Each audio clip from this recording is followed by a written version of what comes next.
Hello all, అందరికీ నమస్కారం. అందరు ఎలా ఉన్నారు? బాగున్నారా? నేనైతే చాలా బాగున్నాను.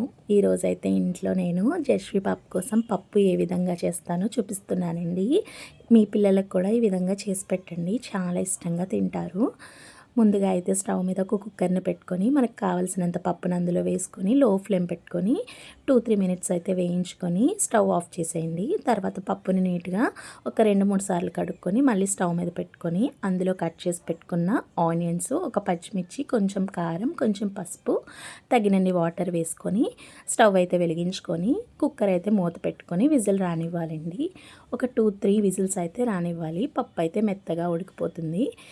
విజిల్ పోయిన తర్వాత మూత తీసి చూస్తే చూడండి, పప్పు ఈ విధంగా ఉడికిపోయి ఉంటుంది. ఇప్పుడు అందులోనే తగినంత సాల్ట్ని వేసుకొని గరిటతో మెత్తగా పప్పునైతే స్మాష్ చేసేసుకోండి. మీ దగ్గర పప్పు గుత్తున్నా సరే పప్పు గుత్తుతో మెతుపుకోండి. మెతిపిన తర్వాత పక్కన పెట్టేసి ఇప్పుడు పోపుకు కావాల్సినవన్నీ ఒక ప్లేట్లో అరేంజ్ చేసుకోండి. ఆవాలు, జీలకర్ర, వెల్లుల్లి రేఖలు, ఎండుమిర్చి, కరివేపాకు అవి పక్కన పెట్టుకొని స్టవ్ మీద ఒక ప్యాన్ పెట్టుకొని అందులో కొంచెం ఎక్కువగానే నెయ్యి వేసుకొని మనం అరేంజ్ చేసి పక్కన పెట్టుకున్న పోపులను అందులో వేసుకొని మంచిగా ఫ్రై చేసేసుకొని పప్పులో వేసేసుకోవడమే.